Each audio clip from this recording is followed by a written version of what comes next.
उतना ही जरूरी है। तो देश के एमपी एमएलए, राष्ट्रपति, प्रधानमंत्री, मंत्री, मुख्यमंत्री इस चुनाव में, एमएलए इस सब में होना चाहिए। वहां देश के लिए होना चाहिए, झारखंड के लिए क्यों? लेकिन बेसिक जो संविधान का मूल आत्मा को चोट करके नहीं ना हो सकता है। झारखंड जैसे राज्य में इस तरह पॉलिसी बनाना, कहते हैं कि प्रतिबंध का मतलब क्या है? हाँ। 2 बच्चे से अधिक रखना नहीं रखना ऐच्छिक है। परिषद में जो काम करेगा स्टाफ लोग जो होगा, हाँ। और जो अधिकारी लोग भी 2 बच्चे से अधिक नहीं होना चाहिए। हाँ। जो नगर निगम का जो पदाधिकारी होंगे, कर्मचारी होंगे, उस पर भी लागू होना चाहिए। हाँ। उस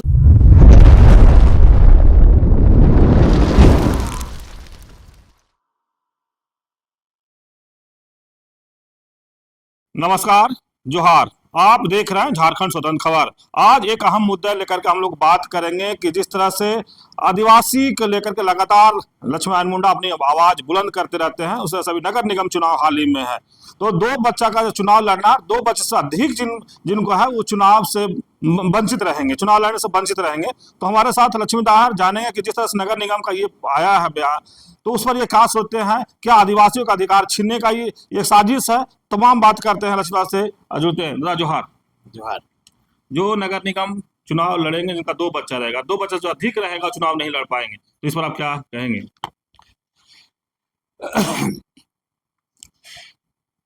झारखंड नगर पालिका अधिनियम जो बनाया गया है, इसमें पात्रता रखा गया है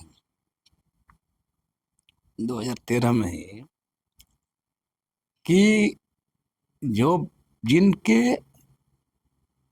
2 बच्चे से अधिक हैं वो इसके पात्रता नहीं होंगे, उम्मीदवार नहीं होंगे, प्रत्याशी नहीं हो सकते हैं नगर निगम चुनाव में, नगर पंचायत चुनाव में, नगर पालिका चुनाव में। एक तरह से कहें कि तमाम जो नगर निकाय का चुनाव होगा उसमें ये कंडीशन डाला गया है। नगर निगम, नगर पालिका, नगर पंचायत मिला के लगभग 48 जगह लगभग चुनाव होने हैं। तो ये जो नियम लाया गया है ना, ये बिल्कुल असंवैधानिक और हम कहें कि ये बहुत गलत नियम है। संवैधानिक पहलू पर भी बहुत सारे इस पर चर्चा की जा सकती है और हम करेंगे। उससे पहले बताएं कि पार्षद बनिएगा, मेयर बनिएगा, नगर पंचायत का अध्यक्ष बनिएगा, नगर पालिका का अध्यक्ष बनिएगा, तो 2 बच्चे से अधिक नहीं चलेगा। लेकिन एमपी बनिएगा, एमएलए बनिएगा, मंत्री बनेगा, प्रधानमंत्री बनिएगा, मुख्यमंत्री बनिएगा, राष्ट्रपति बनिएगा, राज्यसभा मेंबर बनिएगा, उपराष्ट्रपति बनिएगा, वहां ये नियम नहीं। ये क्या बात है? ये क्या बात है? तो बड़ा सवाल है कि विधायक बनने के लिए तो आप बोल रहे हैं ना, तो दरअसल होता क्या है ना, और सरकार के पास तर्क क्या है इसमें? तो जुडिशरी भी हमको बता रहा है, जुडिशरी का जो झारखंड हाईकोर्ट का फैसला को भी हम देखे हैं।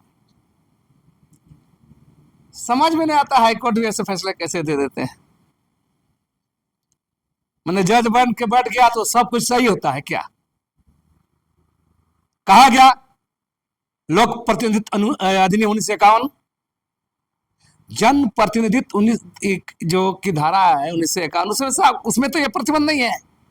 उसमें तो सब कोई अपना बात, हाँ ना बात नहीं, जन प्रतिनिधित्व नियम सीधा सी बात है कि एमपी एमएलए में 17 लागू होना चाहिए। पार्षद के लिए अलग,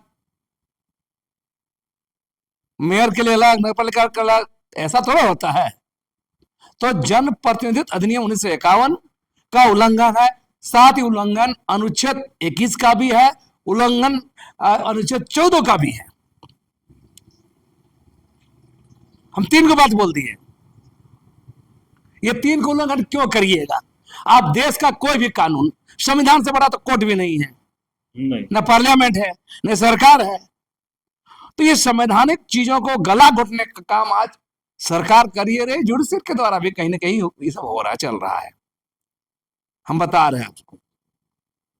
और उसमें क्या है, 2013 से पहले का जो बच्चा होगा 4 को 5 उसके लिए छूट है, वो गिना नहीं जाएगा। बहुत अफसोस लगता है कि जिस तरह से ये सब बात करके फैसला दिया जाता है, कोर्ट में दिया जाता है फैसला, तो अपने आप में ये बिल्कुल दुर्भाग्यपूर्ण है और जनता को इस पर विरोध करना चाहिए। और आधार क्या बनाए हैं आप, हम बता रहे, आधार बनाया गया है राष्ट्रीय जनसंख्या नीति 2000 को। तो राष्ट्रीय जनसंख्या नीति का उतना ही जरूरी है तो देश के एमपी एमएलए, राष्ट्रपति, प्रधानमंत्री, मंत्री, मुख्यमंत्री इस चुनाव में एमएलए इस समय होना चाहिए, वहां देश के लिए होना चाहिए। झारखंड के लिए क्यों? हाँ, नगर निगम जब चुनाव हो, हाँ, तो नहीं, उसमें कहा जा रहा है कि रोल मॉडल रहने के लिए कि जो नगर राज्य के लिए राज्य का मामला है, नगर निकाय चुनाव राज्य का मामला, लोग तर्क है बता रहे हैं, कोर्ट का भी तर्क हो सकता है, बोल सकता है कि राज्य का मामला है, इलेक्शन कमीशन बोले कि नहीं राज्य निर्वाचन आयोग का मामला है, राज्य निर्वाचन आयोग का मामला है, इसलिए यहाँ नीति बना सकता है, सब बना सकता है, नीति बना सकता है, लेकिन बेसिक चीज को नहीं हटा सकता है, कॉन्स्टिट्यूशन को नहीं तोड़ सकता है, हैं? तो राजनीति बना सकता है राज्य के चुनाव के लिए, नगर पंचायत के, नगर परिषद के, नगर पालिका के, या आपका नगर निगम के चुनाव करा सकता है। इसके लिए नियमावली है, इन लोग पास तर्क ये है कि नहीं इसमें कर सकता है, ठीक बात है, कर सकता है, हम कहाँ मना कर रहे हैं, लेकिन बेसिक जो संविधान का मूल आत्मा को चोट करके नहीं ना हो सकता है। तो मेरा साफ साफ कहना ये बिल्कुल झारखंड जैसे राज्य में इस तरह पॉलिसी बनाना, एसटी एससी ओबीसी जो माइनॉरिटी इलाका है जहाँ शिक्षित नहीं है, वहाँ ये सब करना अपने आप में एकदम ये है, और जनता का विरोध करना चाहिए। और ये बिल्कुल भेदभावपूर्ण नीति है, बिल्कुल ही भेदभावपूर्ण नीति है। और हम सीधा कहते हैं कि प्रतिबंध का मतलब क्या है? हाँ। 2 बच्चे से अधिक रखना नहीं रखना ऐच्छिक है, अनिवार्य नहीं है, ये भी जानते हैं। तो पार्षद को ही रोल मॉडल बनाना है का?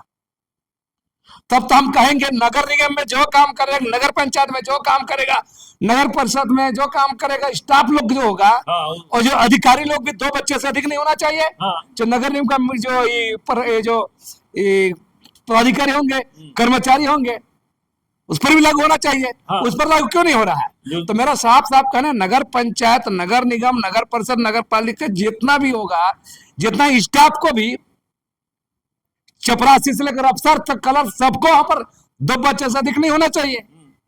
2 बच्चे से अधिक को नौकरी नहीं करना चाहिए, उन्हें उस नगर निगम नहीं रखना चाहिए। हाँ।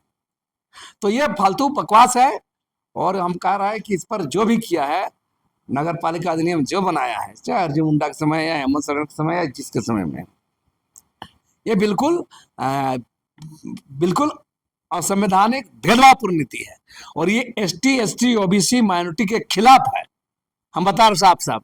इस पर देख रहे हैं कभी अर्जुन मुंडा का बयान आता है, कभी ये नेता का बयान आता है ना, कभी इलेक्शन कमीशन को मैंने ये दोष ठहरा देता। मेरा साफ साफ कराई सरकार इसमें जिम्मेदार है, अर्जुन मुंडा भी इस पर बहुत बड़ा बड़ा बयान डुम्बारे सुन रहे नहीं होना चाहिए। और बहुत उतना ही नियम कानून बहुत हाई कोर्ट भी है। तो मेरा साफ साफ कहना है, उतना ही अगर बहुत गंभीर है,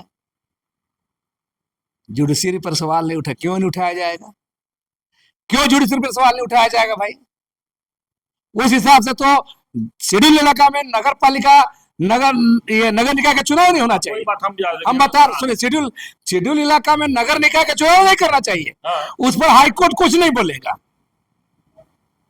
हाईकोर्ट को पूछा जाना चाहिए कि शेड्यूल इलाका में, संविधान बनने के बाद शेड्यूल इलाका तय हुआ है, शेड्यूल इलाका में 5वीं अनुसूची अनुच्छेद 244 के इलाका में क्षेत्र में जब नगर निकाय चुनाव के लिए मेसा कानून बनाए नहीं है, म्युनिसिपल कानून बना ही नहीं है, केंद्र नहीं बनाया है, राज्य बना नहीं सकती है, केंद्र नहीं बनाया है, संसद नहीं बनाया है, राज्य बना ही नहीं सकती है, फिर नगर निकाय का चुनाव क्यों हो रहा है?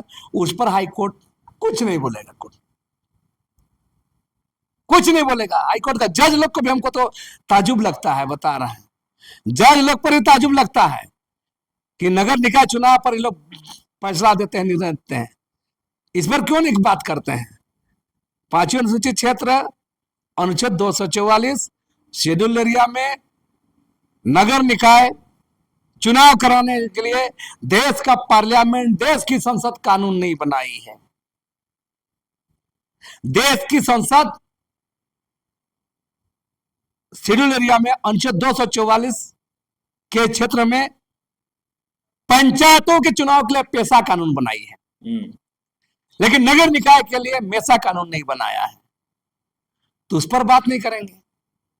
और झारखंड में चुनाव कैसे हो रहा है, नगर निकाय चुनाव, मतलब संविधान को भी डाइवर्ट करके बिहार नगर पालिका अधिनियम 1978 के तहत चुनाव यहां पर होता है। आपको जानकार दे, बिहार नगर पालिका अधिनियम 1978 वाला जो उसी आधार पर यहाँ नगर हाँ, बल्कि 1950 का संविधान भी बेकार है इनको ले जाने में।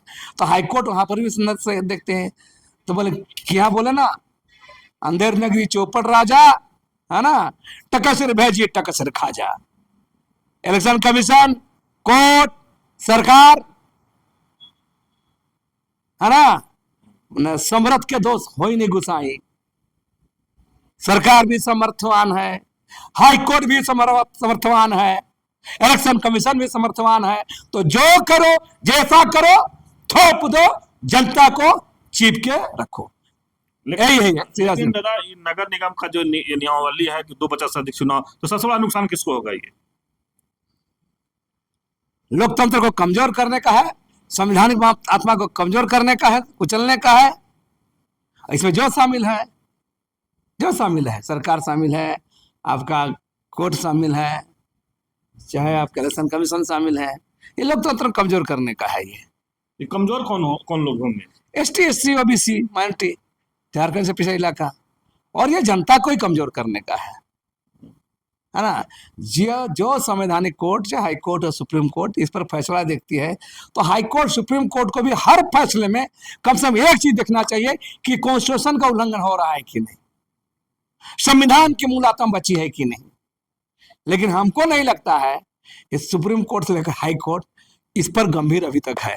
इस फैसला को बता तो रहे हैं, बिहार नगर पालिका अधिनियम 1978 के आधार पर नगर निकाय चुनाव के पर कोर्ट फैसले करते देती है, हाई कोर्ट संवैधानिक कोर्ट है ना, पता। लेकिन हाई कोर्ट को यह नजर नहीं आता कि झारखंड में 13 जिला शेड्यूल इलाका में है, शेड्यूल इलाका है जो नगरीय इलाका है, वो नगरीय इलाका में नगर निकाय को लेकर म्युनिसिपल कानून पार्लियामेंट बनावे नहीं, उस पर तो गौर नहीं करते हैं। तो सवाल होना चाहिए, क्यों आप हाई कोर्ट में बैठे मतलब सब कुछ सब सही है का? हाई कोर्ट में है मतलब सब सही है आप, सरकार में है तो सब सही है आप, इलेक्शन में है तो सब सही है आप। तो इस सब पर कम से कम इस मामले में संवैधानिक कोर्ट के जजों को इस पर ध्यान देना चाहिए और सरकार को भी ध्यान चाहिए। अभी आप सुने लक्ष्मीनारायण मुंडा की बात, जो नगर निगम का नियमावली बना है कि 2% से अधिक है वो चुनाव नहीं लड़ेंगे, उसी पर हम लोग बात कर रहे थे। लेकिन दादा बहुत अच्छे तरीके से समझाने के लिए, जो भी सरकार हो, चाहे कोर्ट हो या केंद्र में जो बैठे लोग हैं, अगर जिस तरह से यहाँ मेसा होना चाहिए, अगर रांची की बात करें तो मेसा नियमावली होना चाहिए था। अगर उसको नहीं लागू करने के बाद भी अगर चुनाव करा रहे हैं तो बोले कि यहाँ पर लोग बैठे हैं उनको नहीं दिख रहा है। और जिस तरह से 2% से अधिक पर जो प्रतिबंध लगाया गया उस सिर्फ और सिर्फ आम जनता कहें या जिस तरह से OBC ST की बात करें उनको कमजोर करने के लिए ये कहीं ना कहीं नियम लाया गया है। तो इस तरह खबर को देखने के लिए आप झारखंड स्वतंत्र खबर जुड़े रहिए। जोहार, नमस्कार।